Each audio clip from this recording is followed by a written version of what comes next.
Hi, welcome back to the Gambling Chef Kitchen. Today we're going to be cooking one of my very favorite holiday recipes, which is vegetable pot pie. It is also a family favorite, and I want to thank my cousins for inspiring me to make this every holiday season. It is pretty delicious.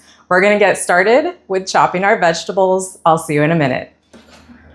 All right, let's chop our veggies. So I've got 4 large carrots that I have peeled and taken the ends off of.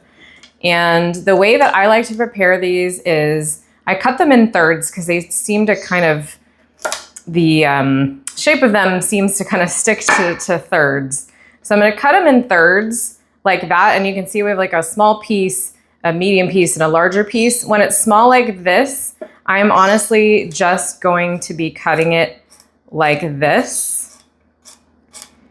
Okay, so like bite-sized pieces. When it's about this size, I will probably cut this in half, and then I will proceed to do, again, bite-sized pieces.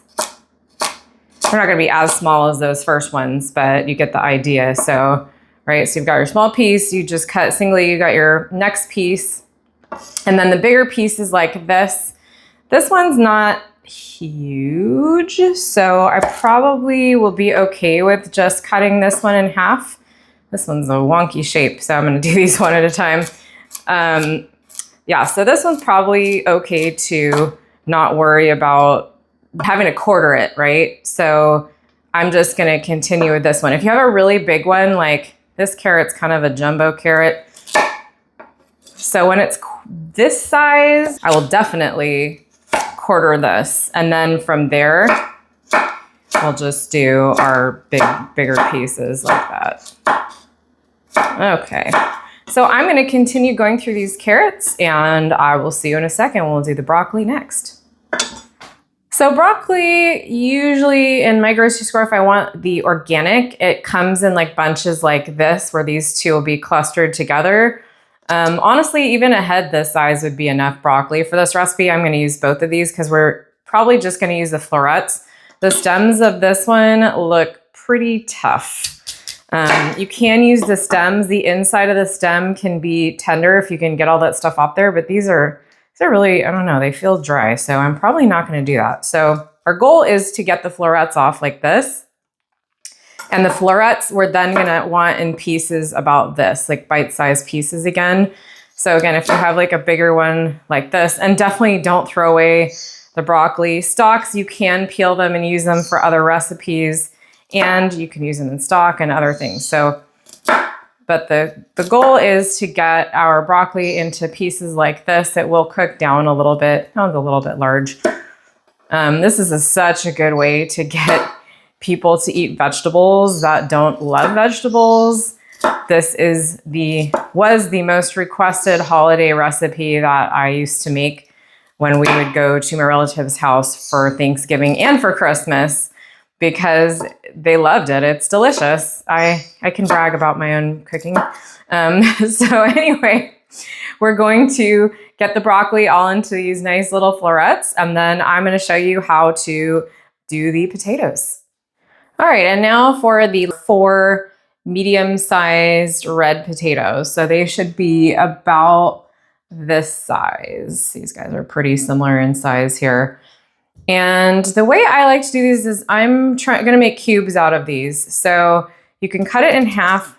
This way is the way to make sure you get the most even slice. Then you cut that piece in half that way. You cut this piece in half this way. And then when you stack them, you do the same thing. So I'm going to cut it in half again. And then those halves are getting cut in half. Now watch your fingers. I have a lot of knife experience. I'm not scared of cutting myself, but please be careful because potatoes are slippery and they will slip around, and you definitely don't want to cut yourself. And if you're worried about stacking them like this, you can do them in one layer. You don't have to do it this way. I just find this the most efficient. And now we've got our perfect matchsticks, which we can then turn into our bite-sized potato cubes. So easy. And they like to fall all over the place. That's fine. This is not a recipe where you need to be perfect. You just want to try to get pretty consistently sized vegetables to cook. So You want stuff that's not too big, not too small. So let me pull a cube out here so you can see. So, you know, about that size. And again, these do not have to be perfect. Mine are never perfect. I am going to finish with my potatoes, and then we will chop our last ingredient, which is the onion, and then we're ready to start cooking. All right, our last ingredient to chop up is an onion. So we're just going to take the ends off of this guy here and get the skins out of the way, and then chop in half. And then we are going to peel the outside layer of skin off. I assume most of you kind of know how to chop an onion. This is the root end that kind of holds it together. So you're going to go from the opposite end, and we're going to make these slices. See, my eyes are already watering. It's like I just am so sensitive. They actually used to make fun of me at the restaurant because I would always cry when we were chopping onions. Like, it's just one of those things. Okay, so I cut this way and I'm cutting this way, right? Because we want to make nice bite-sized pieces. Now it's going to hold together because I did it from the opposite of the root end, and we are going to get our beautiful onion dices. So I'm going to finish chopping these onions and I'm going to cry a little bit. And I will see you guys in a second because we're going to start cooking all of our vegetables. So in a medium saucepan, I melted some butter and oil, and I'm going to add our carrots. I did about a tablespoon each, butter and oil. And the goal right now, this is again medium heat. I'm going to turn it down a little bit. The goal right now is to cook the carrots, but we do not need to cook them all the way through. We want a nice al dente carrot. If you don't cook the vegetables and you try to make this dish, the vegetables will be way too hard. If you overcook them, then you're gonna end up with a whole bunch of mush, and you'll have a mushy pot pie, and nobody wants a mushy pot pie. So I'm just adding a little bit of salt to that. And we are going to let these cook, and I am going to show them to you when they have reached the appropriate texture. Our carrots are about done. They are, if I pick one up, they're soft enough when I eat one, it still has a little bite to it. So I'm gonna get this off the heat, and I'm gonna put these in the fridge so they stop cooking. I'll be right back. So in the same pan, you don't need to wash this out. We're just batch cooking our vegetables because they don't cook at the same time, by the way. That is why we need to do this. So in the same pan, without washing it out, you're gonna add more oil and butter. Again, I did about a tablespoon of each, and we're gonna put in our beautiful broccoli florets and also a nice sprinkle of salt for those.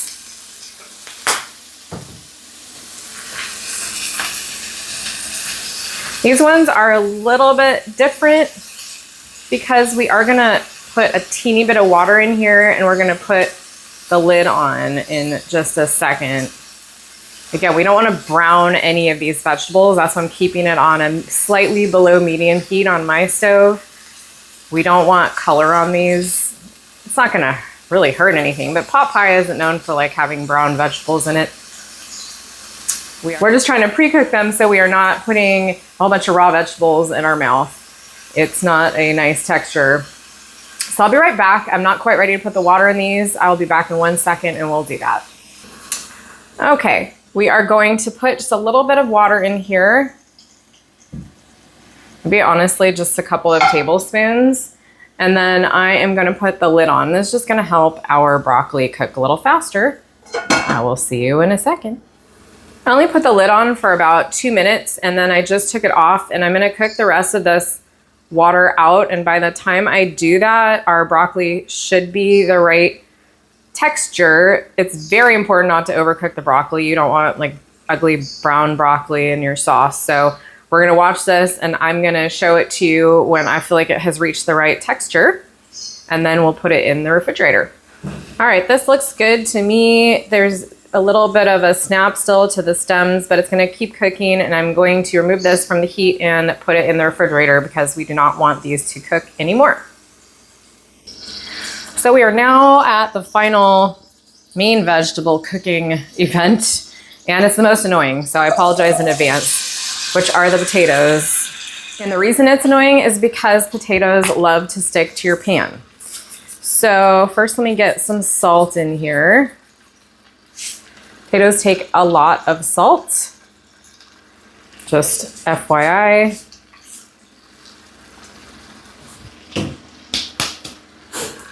All right.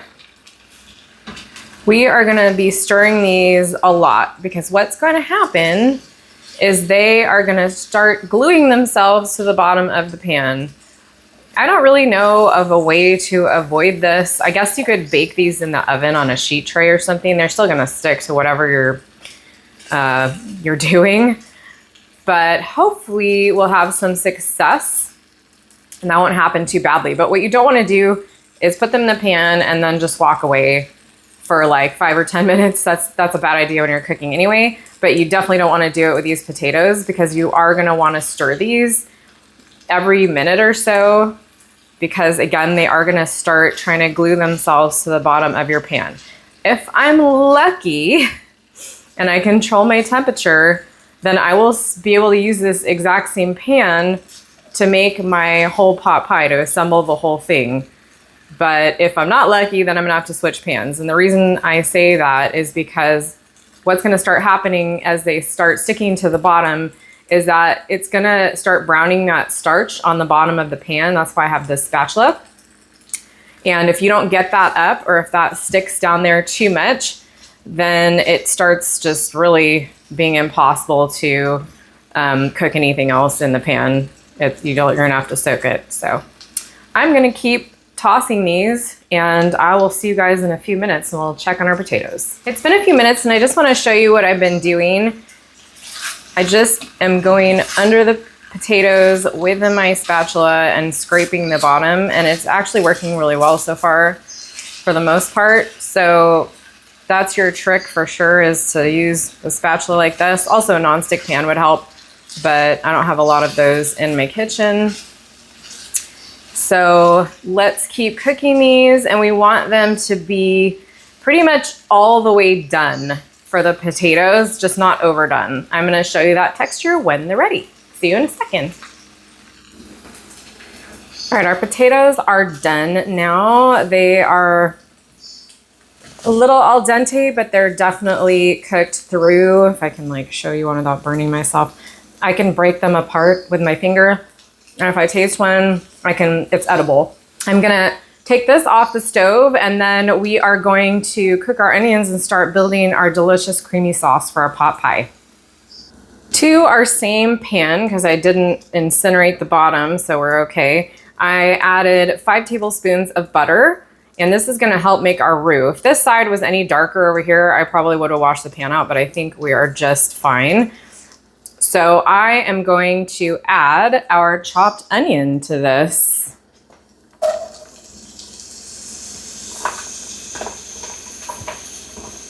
And if there is anything stuck to the bottom of the pan at this point, this onion will actually take care of it. So don't worry too much. Try not to stress over cooking too much. It should be enjoyable. And I want you guys to try stuff and enjoy trying it. This is a little bit of kosher salt that I'm adding to my onions. I like to season all of my layers. And you'll see as the onions cook that they are gonna start removing some of this stuff from the bottom of the pan. I'll see you in just a couple minutes and we'll add our flour and start building our sauce. All right, to our onions, we are adding a teaspoon of thyme, a teaspoon of sage, these are both dried, and half a bay leaf, and I also put some ground pepper in there as well. And now we're gonna add a 1/4 cup of flour to this mixture. And we wanna cook the flour down. We're making a roux, but we're not making a dark roux, so we don't want this to turn brown. Sides of my pan are getting a little brown, but that's okay. We want this to be cooked. We're cooking the flour out, but we're not giving color to the sauce. So I'm gonna do that and I'll be right back. To our mixture here, I am adding 1 cup of chicken stock and 1 cup of half and half. Now, if you have watched my videos before, you will know I like to make my own chicken stock, and there is a recipe for it on my website, thegamblingchef.com, for delicious brown chicken stock, and that's what we're using in here. So we want to bring this, I'm raising the heat now, we are going to bring this to a boil because we want to thicken this. That's gonna take just a couple minutes and I will see you when it starts thickening. So you can see our sauce is starting to get nice and thick. I just cranked the heat up and I've been stirring it and scraping the bottom and it's thickening. So that's exactly what we want. We want to get this fairly thick because the vegetables are gonna thin it out again once we add them back. But we are gonna add one final special ingredient to this, which is about 2 tablespoons of brandy. It just gives the sauce a necessary little oomph. But if you don't have brandy, you could try a little bit of wine. I wouldn't add a lot of dry wine because it's going to make the sauce too acidic, and you don't want an acidic sauce. So I'm just cooking this until it's a little bit thicker. And then I'm going to throw the vegetables in here. I'm also going to taste it for seasoning. Tastes great. Don't over season at this point. If you used salt on your vegetables, then that can make your sauce too salty. So it's better to just wait a little bit for that. Okay, this is perfect. Let's dump our veggies in. We've got our carrots from earlier.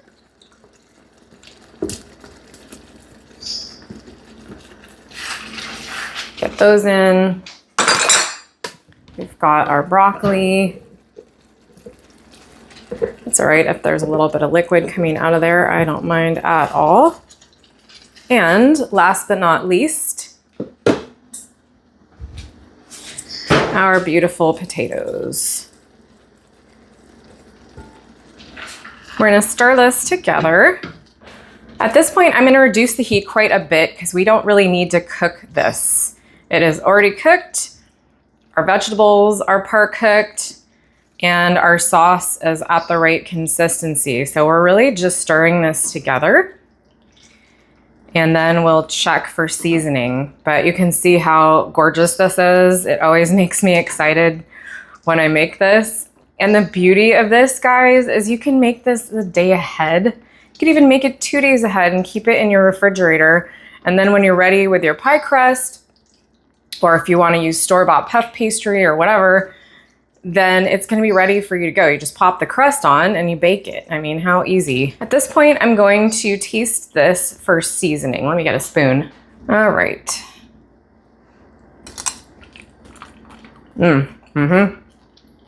Super good. Doesn't need anything. Doesn't need more salt. And I am going to turn my heat all the way off. And this is ready to go. I am going to probably put this in my fridge overnight and we'll finish it up together tomorrow with our pie crust. I hope you're as excited as I am. I just wanted to show this to you guys. This is the container I'm going to bake this in probably tomorrow. You want to let it cool off, but I just want to show you how beautiful it is. Our vegetables, our creamy sauce, and it's really good because I can't stop eating it. And that's always a really good sign that I did a good job. So I will see you in just a little bit because after this cools down, we're gonna put our crust on it and we're gonna bake it and then we'll finish up our pot pie. All right, so I have taken the pot pie filling out of the refrigerator and I rolled out my pie dough. If you want my pie dough recipe, it's on thegamblingchef.com. Just omit the sugar because we're making a savory pie. And I spread some heavy cream on the top. You could also use an egg wash. And the last thing I'm gonna do is I'm just gonna make 3 slits in the top for the steam to escape. And then I'm gonna bake this in a 425-degree oven for at least 25 to 30 minutes. I'm gonna check it after 25. It might need longer because everything's pretty cold in here. So you're gonna have to eyeball that. All right, I will see you guys when this gets out of the oven. I'm so excited. All right, our pot pie just came out of the oven a couple minutes ago and you can see how beautiful that crust is. I cannot wait to dig into this and show you guys how amazing it is. I will see you in just a second. All right, it is time to taste the vegetable pot pie. I'm so excited about this. This is probably my favorite holiday side dish. My crust is nice and flaky, and I've got all these veggies in here. So good. And mine is still steaming.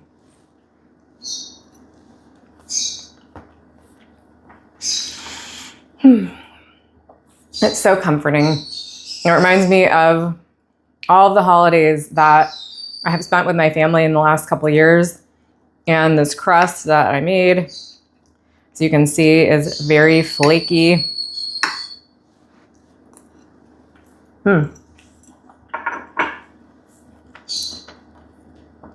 It's so good I had to go for a second bite. Pardon me. Sometimes I need to be alone with my food, and this might be one of those instances, but I really, really hope you guys try this. Don't be intimidated.